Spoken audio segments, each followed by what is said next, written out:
Fair statement to say, guys, that when folks come to you, they expect you to know their business instead of being capable of explaining their business to you.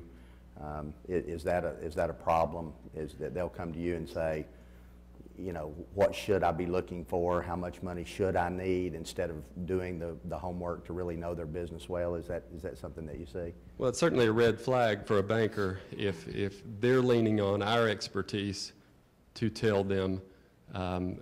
That's a little too much for us. We want, now we might refine, hopefully we can refine their need for them, but we want them to have done their homework and know that it will take this amount of debt to support this business, and here's my operating cycle. I'm sure we'll talk further about those considerations. At the Urban League in our loan program, we do a lot of hand-holding, counseling. So quite often a person will come to us with a fairly naive notion about business, but we will work with them, working with consultants, with SCORE, with our staff, to get a business plan that makes more sense. So unlike a traditional banker, we do considerable hand-holding at the Urban League. Yeah, I want to make sure everyone understands as well. You know, Knoxville is not unique, but certainly probably in a very great position as far as you guys are concerned in regard to counseling for businesses. Sherman mentioned the Knoxville Area Urban League, SCORE, Tennessee Small Business Development Center. All are great organizations in this community that are willing to sit down. In most cases, they're no cost, and in all cases, they're low cost. For you to be able to sit down and get one-on-one counseling and run your ideas by someone who, in most cases, have already hit the bumpy roads in the road and know where to send you and the kind of resources to help you succeed. So I wanted to make sure that you guys understand that there are resources in our community that do a great job of providing those kind of services. So we talked a little bit about cash flow and capitalization. Is there a formula for capitalization? Do you guys have a formula for different business segments? Or I personally, I don't know of a formula. I do know that it's the most important aspect of the operating cycle for a company.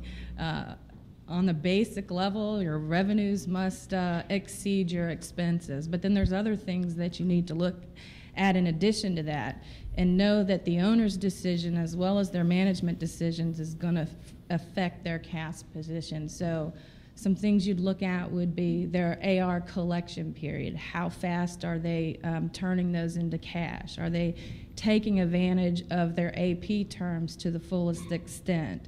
Are they looking at their inventory and controlling their inventory, looking at days on hand, knowing how fast it's going out the door every month and converting to cash? Those are some key issues that we see. And I just wanted to speak a little bit back on the business piece where you were talking about all the resources out here.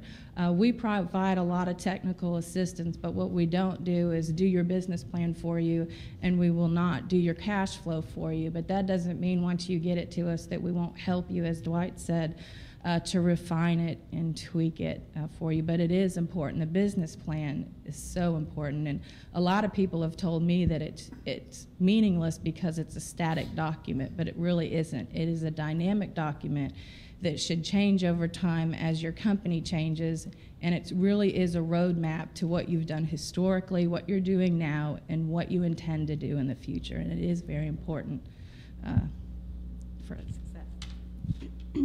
One formula that I think of, if there is one, is debt to equity ratio, and I'd be curious to know how you guys look at that. But in my experience, financiers are looking for some level of equity in order to provide debt financing, and I've seen that extremely variable depending on the industry and the company and all that. But they're looking for some level of investment by people who are not necessarily going to be repaid, typically, whether that's personal or from other private investors. What we require is to see at least a minimum of a 10% owner injection into that company in some form, whether it's cash or equipment, on an existing business. Now, if you're a startup business, we consider you to be a startup if you're under 3 years. So for risk purposes, you're a startup businesses if you're 1 to 3 years, and we do require a 20% owner injection into the business. One of the things that we rolled out last year was a purchase order facility, which is really tied to the contract or the invoicing, whatever the financing need is. If it's manufacturing, they have a product, they want to get it out the door, they need the cash flow up front to do that. And it's tied to that specific, what they're trying to do, excuse me.